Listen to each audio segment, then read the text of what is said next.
오늘 재정 강의 9번째 시간인데요. 요한복음 14장 13절 14절 말씀 보도록 하겠습니다.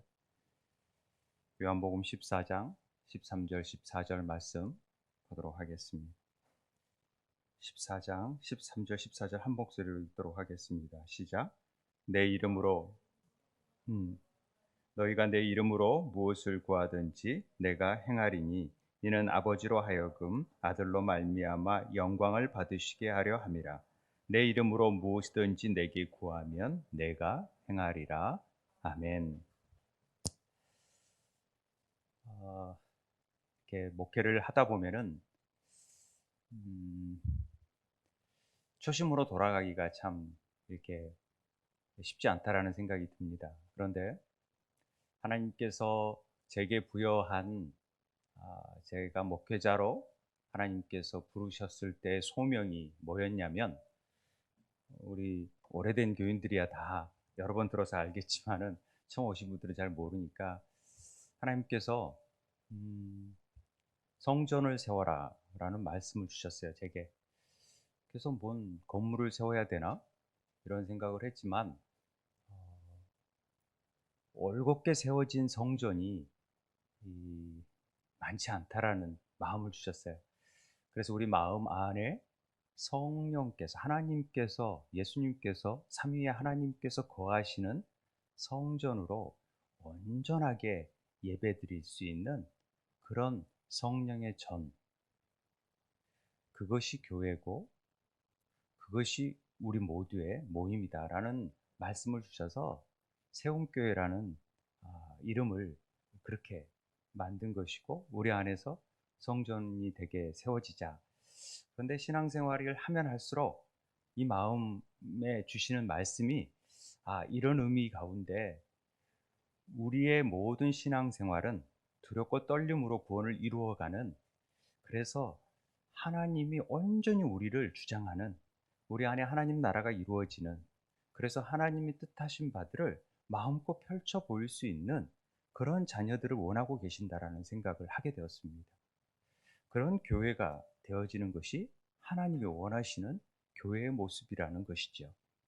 그런 측면에서 저희가 재정 강의를 하는 것은 교회의 재정에 도움을 주고자 하는 목적, 이런 것이 전혀 아니라, 우리의 삶 가운데 어떻게 하면 하나님은 우리가 주님의 이름으로 구하는 모든 것들을 마음껏 주고 싶은데 그 통로가 되어질 수 있는 그 바탕은 뭔가, 이런 측면에서 이 재정의 부분을 통하여 교회가, 앞으로 21세기 교회들은 부흥의 새로운 형태가 이 재정을 통하여서 교회를 이루고 있다라는 하나님의 사인 앞에서 우리는 이 부분을 정확하게 짚고 올곧게 세워져서 바른 성전이 되어져서 성령의 역사하심 앞에 순종할 수 있는 삶을 살아야겠다라는 것이 이 재정 강의의 목적입니다.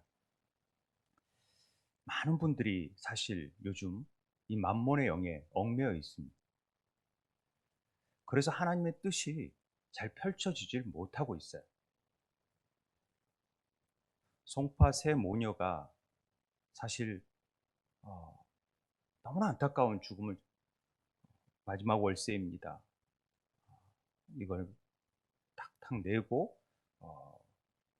너무나도 보니까 착한 분들인 것 같은데 극단적인 선택을 할 수밖에 없었고, 최근에 수원의 세 모녀도 여러 가지 병으로 인해서 그런 선택을 할 수밖에 없는 사회, 그런 가운데도 많은 그리스도인들이 있는데도 하나님의 통로가 되어지지 못하는 부분들이, 저는 그 기사를 대할 때마다 너무 안타깝다라는 생각을 많이 하게 되었습니다. 그러니까 우리 교회가 하나님의 뜻보다는 교회의 어떤 부흥과 성장에 매달려 있거나, 또 한편으로는 목회자들도 마찬가지고요, 우리 성도들도 내 자신의 욕망과 내 자신의 것들을 채우기에는 열심히 노력하면서도 남들의 연약함들을 보는 일에는 좀 둔해져 있다라는 거죠. 왜? 내가 너무 힘드니까, 내가 여러 가지 얽매인 것들이 많으니까. 그래서 어찌 보면 서서히 개구리가 뜨거우면 팍 튀어나오는데, 미지근한 물에는 오래 있다 보면 서서히 이렇게 익어가 버리고 죽어버리듯이, 우리가 어떤 재정에 대해서 너무나 이제 일반화되어 있는 부분에 얽매여져 있어서 마음껏 하나님의 통로가 되지 못하다는 생각을 하게 되었고, 그래서 재정 강의를 계속 김미진 간사든지 누구든지 불러가지고 재정 강의를 하려다가 못하고 수요 예배 때 제가 이제 이렇게 급하게라도 하는 것입니다. 요즘 나라들도 경제 식민지가 되어져 가잖아요. 이제는 힘으로 하는 시대가 아닙니다. 얼마만큼 부를 가지고 예속화해서 식량 안 주겠다 그러면 못 사는 거예요. 돈을 많이 주고 사야 되고 뭐 이러면서 완전히 예속화되어 버리는, 이제 경제 식민지화 되어 버리는 시대에 이르게 됩니다. 그래서 경제적인 자립이 굉장히 중요하다고 생각을 합니다. 우리가 막 개발도 많이 중요하지만 이 농민들이 땀 흘려서 쌀을 만드는 이 자립할 수 있는 여건을 만드는 것도 저는 앞으로 우리가 해야 될 일이라고 생각을 합니다. 농사를 많이 지어야 돼. 그런 일도 우리가 힘써야 돼. 이 1차 산업 참 중요합니다. 어찌됐든 뭐 그건 논외고, 우리는 재정 강의를 막 9번이나 들었는데도 어떤 마음이 드냐면, 에이 그건 그거고 내 삶은 폭폭한데 뭐 어떻게 적용해. 그래서 마음은 결단은 이렇게 설교를 들으면 그렇게 살아야겠지 하지만 현실 속에서는 그렇게 살지 못하는 거죠. 우리의 신앙생활도 마찬가지예요. 말씀을 읽고 기도할 때는 그렇게 살려고 하다가도 현실 속에서는 그러지 못해요. 회개해요. 열심히 회개하는데 그 회개에 대해서 또 죄를 짓는 거죠. 그러면 또 회개해요. 이게 막 반복되는데, 회개라는 말 자체가 완전히 집을 태운다라는 의미가 있다 그랬잖아요. 그리고 하나님 말씀으로 돌아간다라는 의미가 있는데, 회개라는 것은요, 죄에 대해서 고백하는 거죠. 고백하면 하나님은 즉각적으로 용서하세요. 그리고 다시는 기억하지 않아요. 하나님 또 죄, 또? 또라는 말은 생각지도 않으세요. 왜? 다 잊어버리셨습니다. 그런데 뭐가 남느냐, 우리에게는 죄의 결과가 남아요. 그리고 그 죄에 대한 그 수치심과 결실에 따른 책임감이 따라요. 아담이 죄를 짐으로 말미암아 우리에게는 커다란 죄의 결과가 나왔죠. 다윗이 밧세바에게 범죄함으로 인해서 죄의 용서함을 받아요. 시편 51편에 통회하면서 침상을 눈물로 적시면서. 그렇지만은 그 결과에 대해서는 그 자녀가 죽고 또 그 가정이 칼로 피로 머물게 되는 결과를 낳게 되는 거죠. 이런 부분에 대해서 책임질 줄 알아야 돼요. 또 죄를 지어도 상관없어요. 회개하면 되니까. 그러나 그 결과에 대해서 심각성을 알아야 돼요. 얼마든지 우리 경제적인 부분에 있어서 그냥 마음대로 살아도 돼요. 그러나 그 결과는 있다라는 거죠. 회개하면 되니까. 그러나 그 결과에 대해서는 반드시 우리에게 책임이 물어질 수 있다는 부분도 우리가 알고 있어야 된다는 것입니다. 그래서 만몬의 영역의 잘못된 부분을 우리가 회개하고 돌이키려고 한다고 하면은 그 부분에 대한 결과, 우리 안에 생겨났던 엉겅퀴와 과실을 처리할 수 있는 능력도 필요하다는 거죠. 그래서 그것을 처리할 수 있도록 다 만드는 것이 회개의 모든 과정에 속하는 것이지, 그냥 말로 그렇게 살아야겠다, 이게 회개는 아니라는 거죠. 회개를 했으면 그렇게 하려고 부단히 성령의 도움을 통해서 이것들을 하나하나 제거해내고 없애고 치워버리고 반드시 놔두면 언젠가 다시 들춰내게 돼 있어요. 딱 제거하는 그런 부분이 필요하다라는 것이죠. 그래서 사단의 도구가 되는 일이 없도록 해야 되는 것이 우리가 회개하는 목적입니다.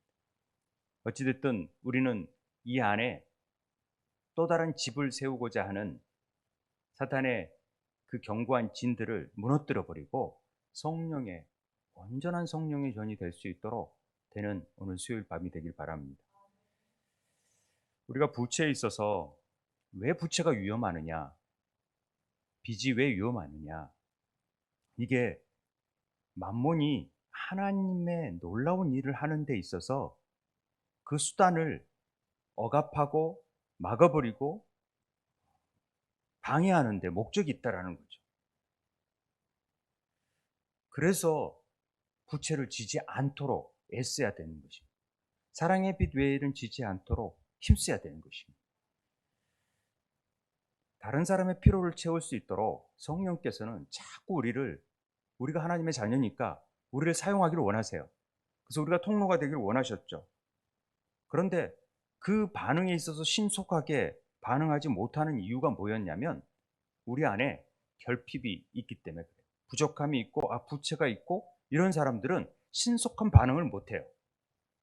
자로 재는 거죠. 이거 먹고 살 게 없는데 또 이거 어, 내가 아직 빚이 많은데 남을 돕겠어?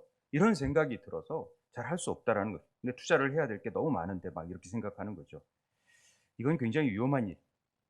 하나님께서 하시는 일에 우리가 스스로 사단의 협조함으로 인해서 방해할 수 있다라는 것은 부채를 통해서 우리는 부채만 지고 있는 것이지만 그렇게 되어질 수 있다라는 것을 아는 게 굉장히 필요하다라는 것이죠.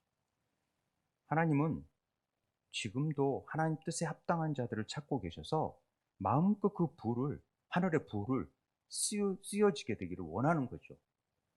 고아와 과부 연약한 자들을 통해서 자꾸만 그것을 쓰게 하기를 원하시는데 그래서 하나님이 맡겨주신 재물을 자기들 것인 줄 알고 청지기적인 사명을 다하지 못하니까 그런 안타까움이 있는 것이죠. 우리 길을 가다가 성령의 소리를 들을 때가 있어요. 여러분들이 그게 성령의 소리인지 어쩐지는 모르겠지만 남을 도와주고 싶은 마음이 들 때는 즉각적으로 실천해야 되는 거죠. 빨리 다른 무엇보다도 이게 하나님 음성이구나 라고 생각하고 도와줘야 되는데 딱 하려다가 보면은 어떤 생각이 드냐면 이거 주면은 내가 걸어가야 되는데 나 저녁에 먹을 게 없는데 친구 만나서 지불할 게 없는데 이런 생각들로 인해서 성령의 역사를 가로막는 일들이 우리에게 많다라는 것이죠. 저 사람 도와라. 저 선교사에게 얼마만큼 해라. 그랬을 때 하나님께서는 그를 통하여서 주려고 또 그가 가진 것들을 통하여서 그래 배달 잘해 그쪽으로 내 거니까 그런데 우리는 우리 거라고 생각을 하고 배달 안 하는 거죠. 그러면 나쁜 배달부가 되는 거예요.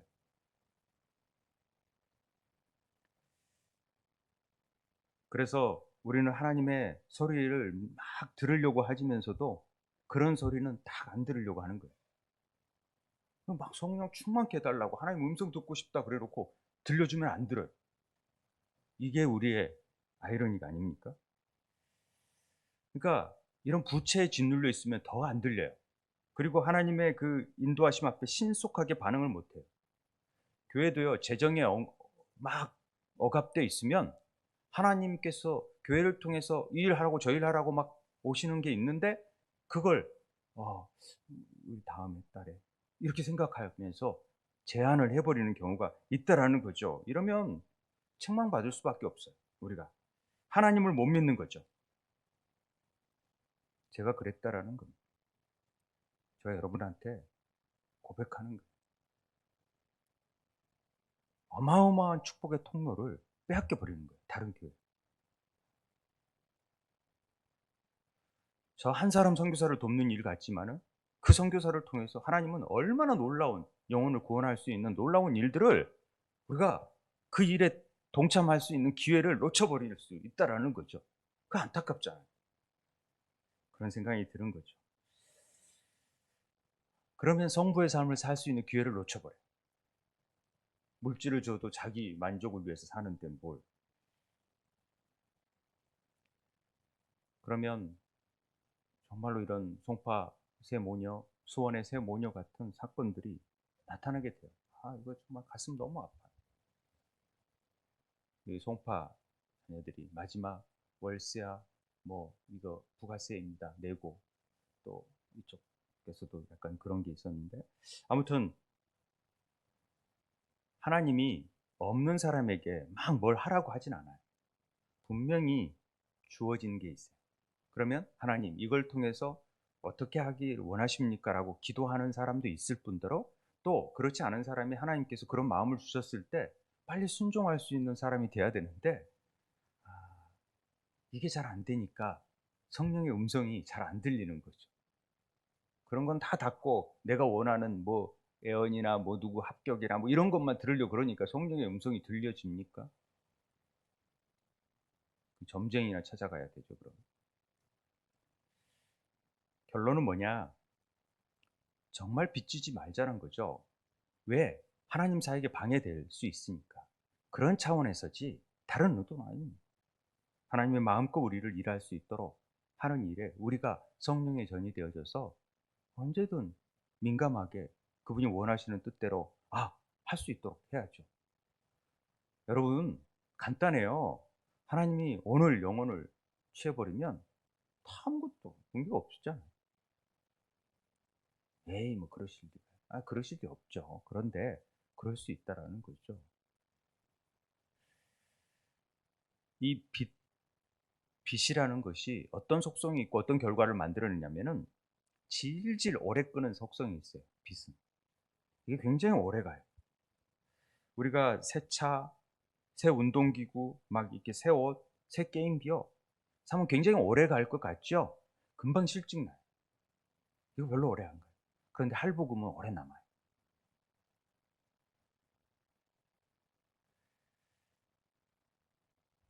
빚은 염려와 스트레스를 낳게 돼요. 빚이 많으면 스트레스 전문가가 많은 집 융자나 다른 빚이 많은 사람이 스트레스 지수가 훨씬 높다라고 얘기를 합니다. 뭐 당연한 얘기겠죠. 빚 있는데 좋아할 사람 있겠습니까? 기뻐할 사람 있겠습니까? 아니죠. 그러니까 정신적으로도 피폐해질 수 있다라는 얘기를 하는 겁니다. 그리고 빚은 실체를 부인하게 만들어요. 은행에서 융자한 자동차를 타고 신용카드로 기름을 넣고 백화점 카드로 물건을 사고 융자로 구입한 집을 월부로 구입한 가구로 채우고 막 그럴 때 우리의 미래를 저당 잡히는 것이 되어진다라는 거죠. 우리 미래가. 거짓 속에 사는 인생이 되어버린 거예요. 우리 것이 아닌 삶을 살면서. 이게 마치 정상적인 삶인 양 그렇게 되어지는 시대에 우리가 살고 있다라는 거죠.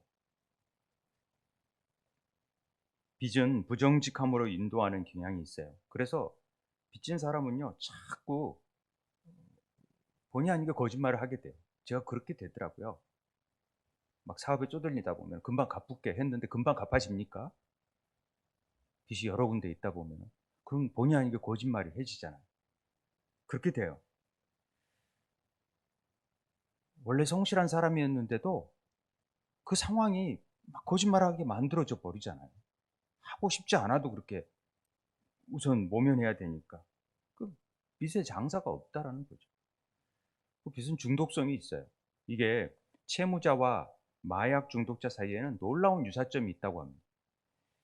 둘 모두가 중독에서 벗어나기가 어렵다라는 거. 그러니까 빚 중독도 마약 중독만큼 어렵다. 한 번 이게 빚지기 시작하는데 길들여지면은 이거 헤어나오기 어렵다는 거죠.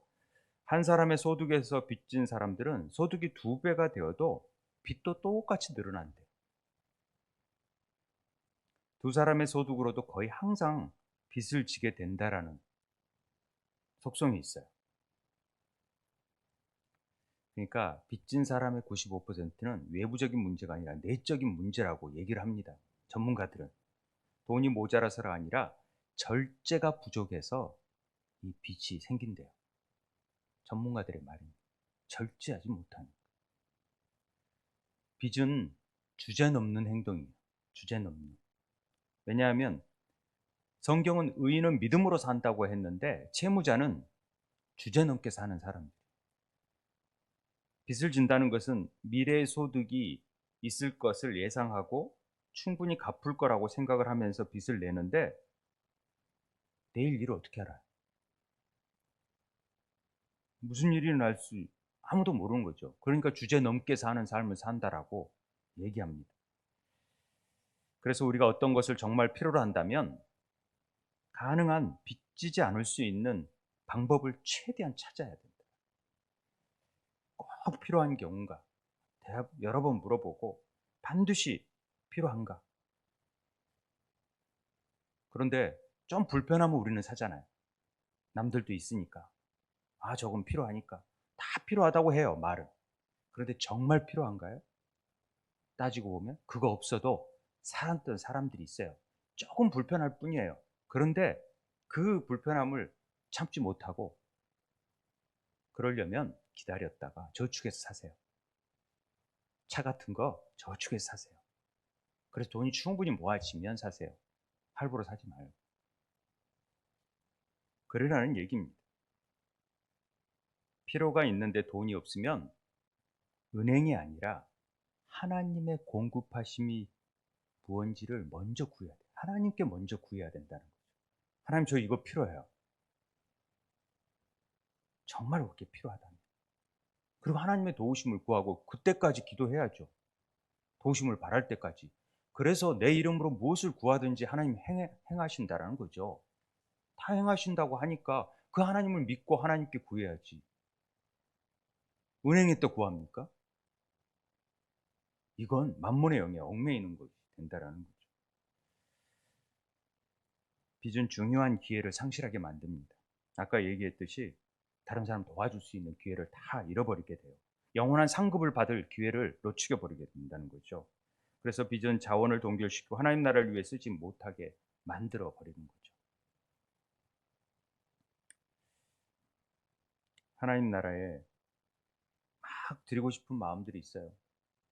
2배, 3배. 알아요. 재정 원칙을 통해서 하나님 정말 어려운 사람 도와주면 하나님 정말 아, 곱절로 갚아주시고 30배, 60배, 100배로 갚아준다. 아는데 지금은 빚이 너무 많아서 제가 좀 힘들어요. 하나님, 다음에 할게요. 이렇게 되어지면 과거의 지혜롭지 못한 결정으로 인해서 현재, 미래의 관대함을 놓쳐버리고 방해받게 된다라는 것을 우리는 꼭 기억해야 됩니다. 어쩔 수 없다는 뜻으로 어깨를 움츠리는 것이 해결책이 아니라 현재 할 수 있는 만큼 내가 가능한 선에서 최선을 다해서 드리면 하나님 기뻐하시는 거죠. 그래야 재정적인 속방의 미래에 대해서 더 쓰여질 수 있는 상황을 벗어날 수 있다는 것입니다. 그래서 빚내서 하나님께 막 드리는 것 별거 좋아하지 않습니다. 있는 선에서 정말 아껴 써서 그것들을 작은 것 가지고 하나님 드리는 것들이 훨씬 더 기뻐하시죠. 나 하나님께 좀 빚을 내가지고 좀 드리고 싶다. 그 마음은 받으시겠지만은 그게 정말 기뻐할 거예요. 그럼 어떻게 빚을 갚아야 될까? 오늘 결론은 그겁니다. 오늘 어떻게 빚을 갚아야 될까? 빚이 진다면 대부분이 빚을 많이 가지고 있더라고요. 그러니까 이제 이런 전제로 한다면 먼저 기도하라는 거예요. 첫 번째가 기도예요. 빚을 모두 청산하는 과정 속에서 하나님의 도우심을 구해야 된다. 아까 얘기했듯이. 그리고 하나님은 어떻게 해야 빚을 갚을지 깨닫게 해주세요. 하나님은 반드시 우리를 도우세요. 그런 분이세요. 아니, 자녀가 원하는데 왜 안 도우시겠어요? 그럼 어떻게 해야 되느냐? 그냥 기도만 해야 되느냐? 그건 아니고, 그렇게 하기 위해서, 이 재정적인 자유를 누리기 위해서 열심히 일해야 돼요. 그리고 전략해야 돼요. 최선을 다해서 빚을 갚기 위해서 애써야 돼요. 우선순위는 하나님의 일이지만 빚을 갚는 일에는 최선을 다해야 돼요. 먼저 작은 것부터 작은 돈이라도 벌려고 애써야 돼요. 이거 언제 벌어서 그 빚 갚느냐? 절대 그렇게 생각해서는 안 되고 주어질 수 있는 할 수 있는 작은 일이라도 찾아서 하는 경우가 필요합니다. 대부분 빚이 많은 사람들은 그런 작은 일을 절대 안 하려고 해요. 그런데 이건 굉장히 중요한 원리거든요. 작은 일부터 할 줄 알아야 돼요.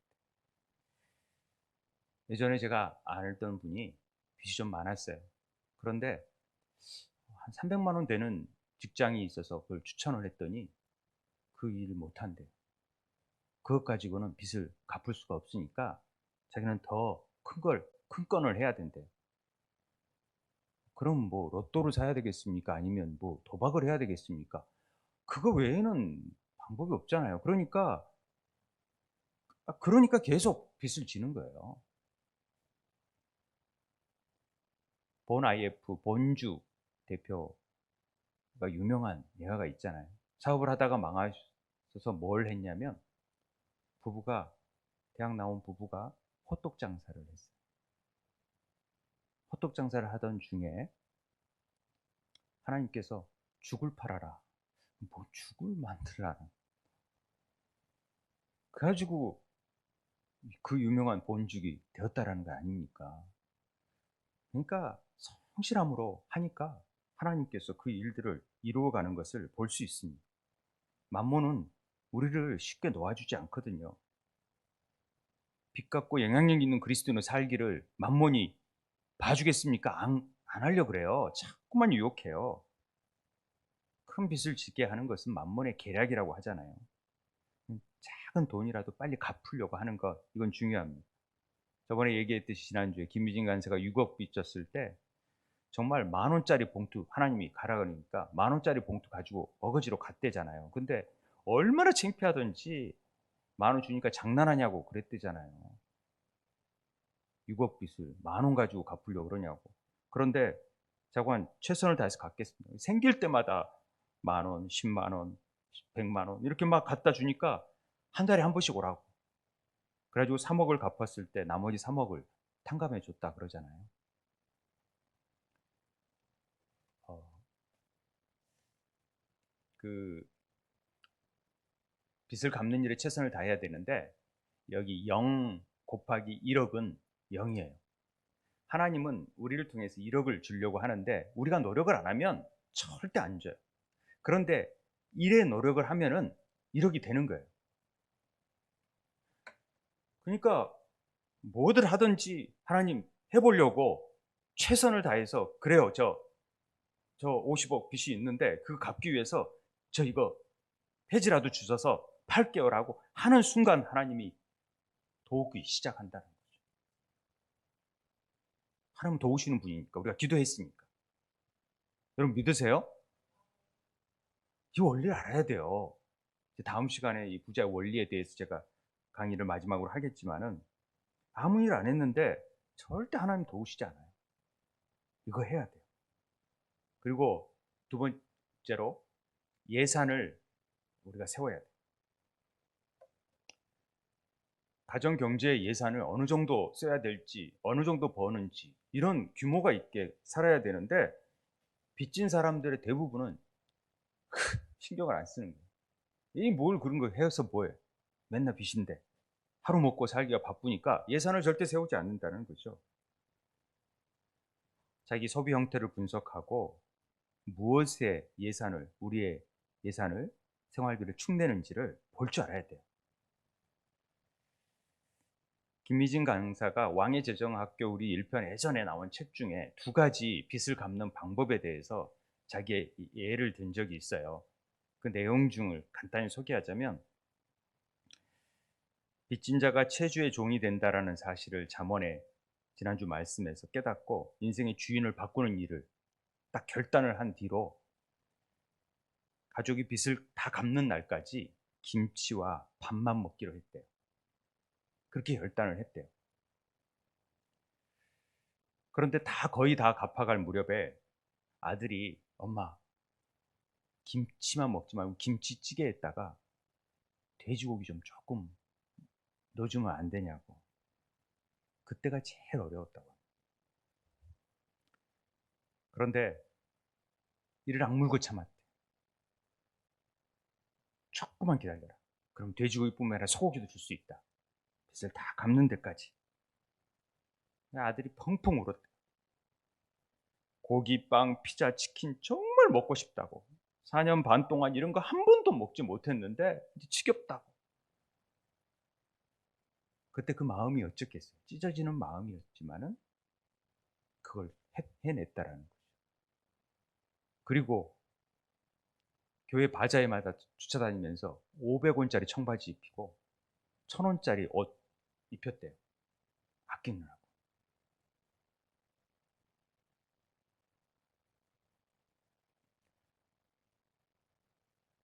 그런데 다 빚을 갚고 백화점에 갔더니 그 청바지 한 벌이 뭐 50만 원짜리 청바지가 있더래요.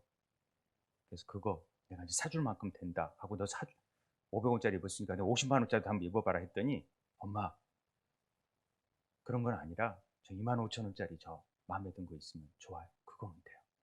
애들이 그렇게 바뀌는 거죠. 제주도에서 갔을 때 두 번째 와중에 제주도에 갔을 때 제주도에서 이제 망해가지고 가서 제주도에서 열방대학에서 훈련 받을 때 아이가 손가락에 자전거에 끼어가지고 손이 부러져. 하나님 어떡해요? 돈 한 푼 없는데. 그래가지고 이제 돈을 좀 빌려가지고라도 카드라도 빌려서 병원을 가야 되겠다고 생각을 했는데 하나님께 기도를 하나님 어떻게 할까요? 그랬더니 더 이상 빚내지 말라 라는 말씀만 하셨대요. 아니 내가 뭐 먹고자 하는 것도 아니고 뭐 하는 것도 아니고 지금 얘가 다쳤는데 지금 빨리 가야지 막 이렇게 하는데 뭐 냉정하게 하나님이 더 빚내지 말라는 얘기를 했다라는 거죠. 정말 주님이 그렇게 냉정하게 보였을 때가 없다라고 합니다. 그래서 아, 주의 음성을 내가 잘못 들었나? 그리고 이 음성 듣는 걸 내가 별로 안 하고 싶다. 이런 음성 들으면 내가 이 일 어떻게 하냐고 하면서 막 힘들었다고 합니다. 근데 우리가 이런 거 읽으면 그냥 막 그런 예화만 들으면 우리도 막 그렇게 될 줄 아는데 이런 과정들이요. 하나님 말씀 앞에 철저히 말씀을 읽고 매일매일 교제하고 하나님 음성 들으려고 애쓰면서 그 뜻에 순종하는 삶을 사는 사람들에게 이런 음성이 들려진다니까요. 그 근본에는 말씀을 읽는 하나님의 말씀으로 말씀하시지 뭘로 말씀하시겠습니까? 막 너 이렇게 해라라고 소리가 들립니까? 하나님 말씀 보면은 말씀 속에서 내게 말씀하시는 것처럼 들려지니까 그렇게 느끼는 거죠. 그런데 지금 돈이 필요합니다. 애가 너무 아파합니다. 하나님, 진짜 옆집 카드라도 좀 빌려서 가야 되는 상황입니다. 근데 빚지면 안 된다. 이 말씀만 하시더래요. 그 말씀을 주셔가지고 그 말씀이 막 아들 부러진 손가락이 막 부어오르고 막 얘는 계속 울고 있고 그 병원에 갈 수 없는 마음에 그 부모 마음이 얼마나 찢어지겠습니까? 근데 일단 나무 젓가락으로 이걸 부러진 데를 고정시키고 우유팩으로 이게 부목 삼아서 붕대 대신 면, 티 막 해가지고 있다가 밤새고 우는 아이를 부여안고 하나님께 밤새도록 기도를 했다고 합니다. 한밤도 못 자고 계속 지쳐 우는 아이를 부은가 안고 하나님 믿음으로 산다라는 것이 뭐고 주의 음성 듣고 산다라는 것이 이렇게 어려운 일입니까? 참 힘듭니다. 안 그렇겠어요? 잘못 들을 수도 있잖아요. 이거 왜 고치는 일인데 그게 뭐 일인데 하나님 음성이 그렇게 들렸다고 이걸 지킨다라는 거 쉽지 않아요. 그런데 마음속에 부러진 손가락이 잘못돼 가지고 혹시 뼈에 세균이라도 감염되고 또 뭐 잘못되면은 막 끔찍한 상상이 그를 밤새도록 괴롭혔다는 거죠. 어떡하냐 이거 잘못되면. 그런데 거기서 남편이 자기를 격려하여 여보 포기하지 말지. 빚지지 말라고 하신 주님은 신실하시고 선하신 분이야. 그러니 우리가 참자, 잘 견디자. 이게 배우자의 역할이라고 저는 생각을 해요. 이 상황을 알고 계신 주님을 신뢰하자라고 남편이 얘기를 하면서 같이 이를 악물고 아이를 흰 양말을 거기다 씌워가지고 학교를 보냈대요. 아픈 아이를. 그래서 학교에 간 아이를 생각하면서 막 상상력이 괴롭히는 거죠. 얘가 또 얼마나 울까 막 그러면서 고민하고 있는데 수업 마치고 왔는데 아이가 기부스를 단단히 하고 왔더래요.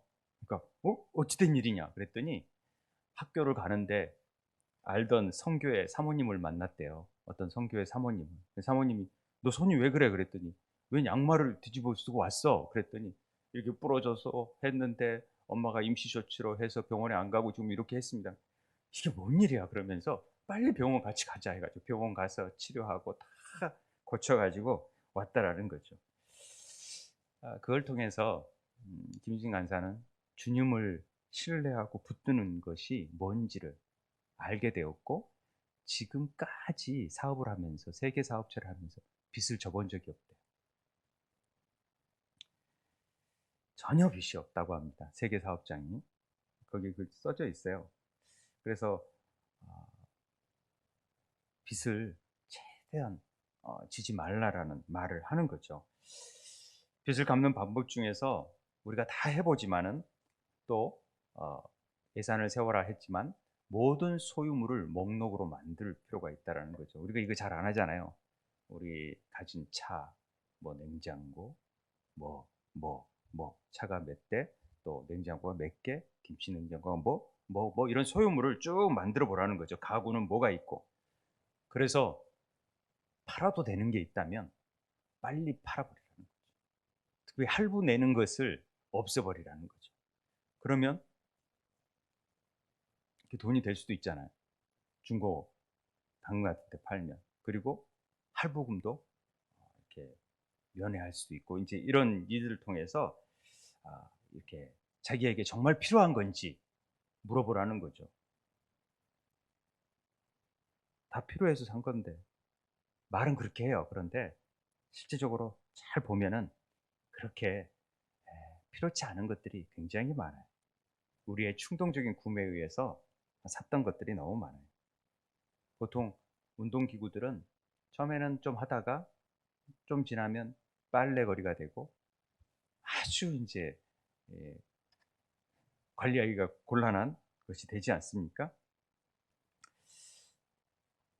우리가 가진 소유물에 대한 시각을 좀 바꿀 필요가 있대요. 조지 후시라는 사람은 당신의 물질에 대한 태도가 부채에서 벗어나는데 성공하는가를 결정하는 것이다. 물질에 대해 어떤 태도를 갖는 것이, 재산을 파는 행위로 인해서 얼마를 손해보는가, 또 얼마를 주고 샀었는가를 생각하지 말라는 것이죠.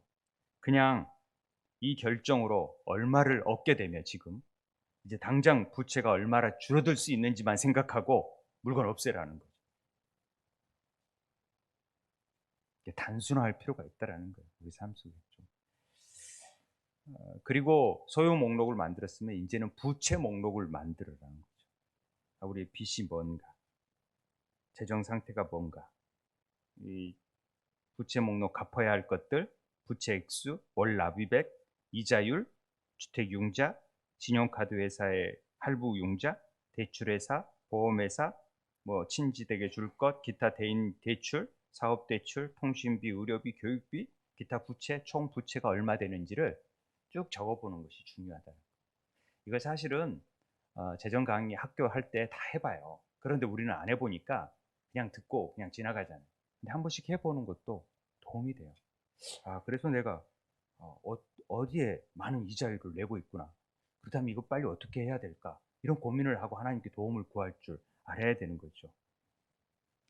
최근에 이제 제가 그 신문을 보는데 이 9월부터 부부 합산 7천만 원이 안 되거나 이렇게 4억 이하 주택인 경우는 3%대의 안정적인 그 이자로 바꿔준다고 하는. 그러니까 비싼 이자를 쓰고 있고 지금 막 7%대가 가고 있는 부채를 쓰고 있다면은 우리 소득이 그 정도 안 되면, 그리고 집이 4억 이하인 사람들은 빨리 가서 이 이자율로 바꾸면 그만큼 이자율을 낮출 수 있으니까 이런 정보들을 통해서라든지 자꾸만 이 빚을 갚을 수 있도록 계획을 세워야 된다는 거죠.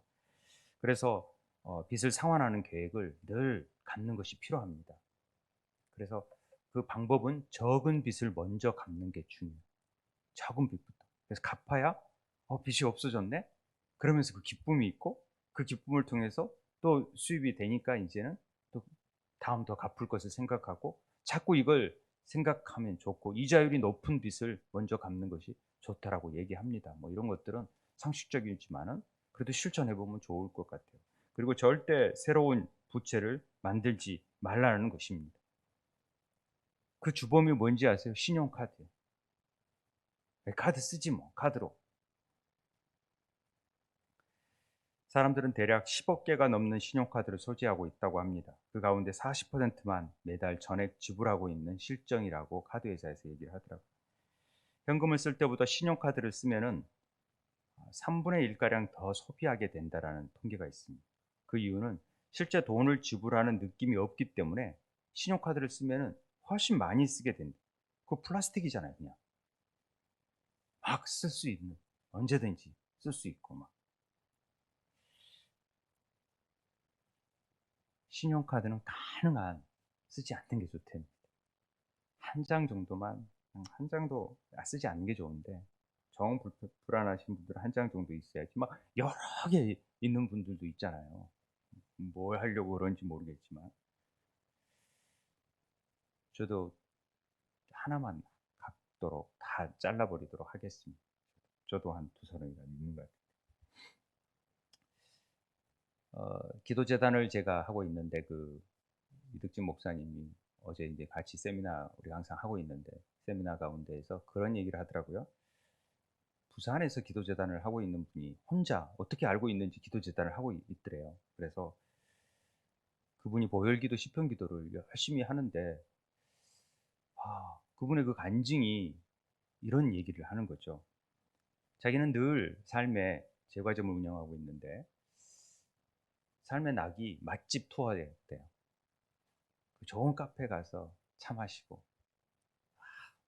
그 동네 사람들이랑 같이 가서 좋은 맛집 있으면 막 가서 먹고, 그러다가 매 시간 우리 기도하잖아요. 그러니까 이제 상점에 있으면서 가게 보면서 시간 되면 6시, 9시, 1시 막 시편 기도 막 하고 막 하면서 하나님과의 그 친밀함이 막 있으면서 기쁨을 회복하기 시작한 거예요.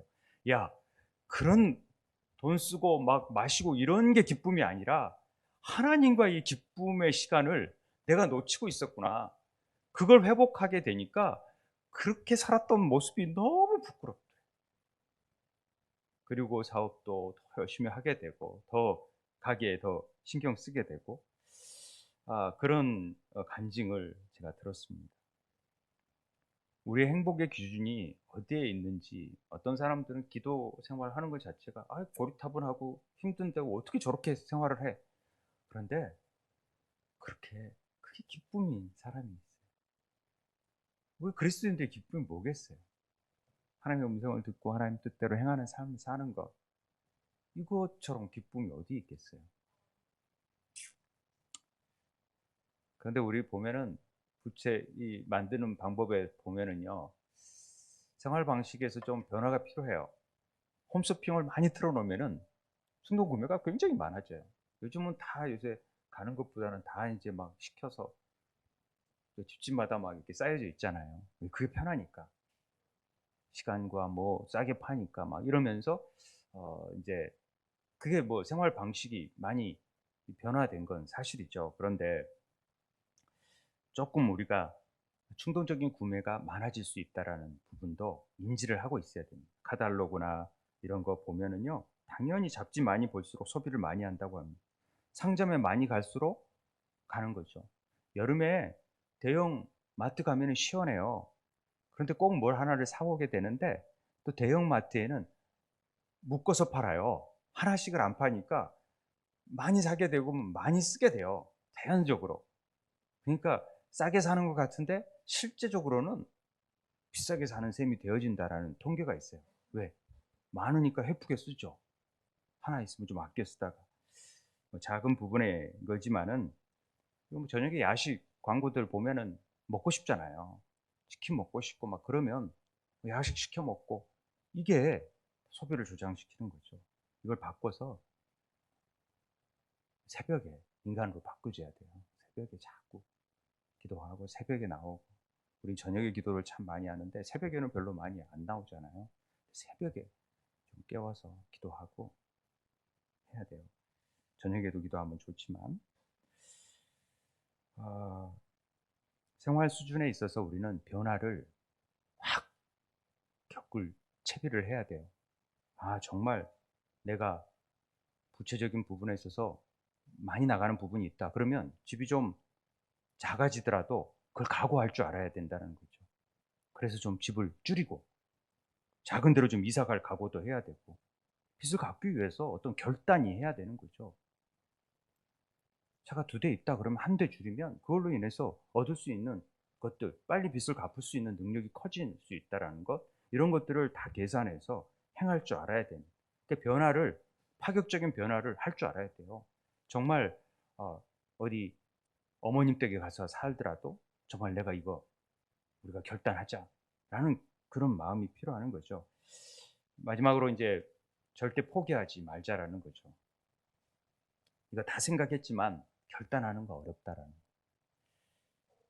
굉장히 힘든 노력이 필요하다는 거죠. 결단과 서약을 성공 못하게 하는 사단의 유혹들이 너무나도 우리에게는 많이 있어요. 그들을 이길 수 있는 방법이 뭔지, 우리가 정말 사랑의 빛 외에는 지지 말고 우리 삶에 있어서 정말 빛을 어떻게 하면 줄일 것인지에 대한 많은 훈련을 해야 돼요. 그리고 청년들은 절대 빛을 지는 삶을 살아서는 안 돼요. 참고 견디고 절대 빚지지 않겠다. 뭐 할부로 사지 않겠다. 이런 결단하면서 모아서 사겠다. 모으면 반드시 내가 그걸 해보겠다. 작은 차라도 중고차라도 돈을 모아서 사고 할부로 사는 일들이 없도록 해야 됩니다. 그래야 자기 부가 늘어나는 거죠. 어, 작은 거지만 실천하는 것이 중요합니다. 그래야 하나님의 통로가 되어져서 우리가 잘 쓰임받는 삶이 되어지는 거죠. 저는 뭐 제가 이런다고 막 저는 잘하느냐 그게 아니라, 우리가 함께 다 그리스도인들이 하나님의 정말 배달부가 되어지고 성부적인 삶을 살면서 하나님의 청지기로서 물질을 마음껏 하늘의 것들을 사용해서 쓰여질 수 있는 통로가 되어질 수 있는 그런 교회가 되고 그런 성도가 되기를 바라는 마음이죠. 우리 함께 기도했으면 좋겠어요. 우리가 이게 만mon에가 얽매이는 삶을 사는 게 아니라 정말 이제는 그걸 깨뜨려 버리고 우리가 하나님의 주도하심 안에서 하나님의 통로가 되는 삶을 살게 해달라고, 우리 가정, 우리 자녀들이 그런 삶을 살게 해달라고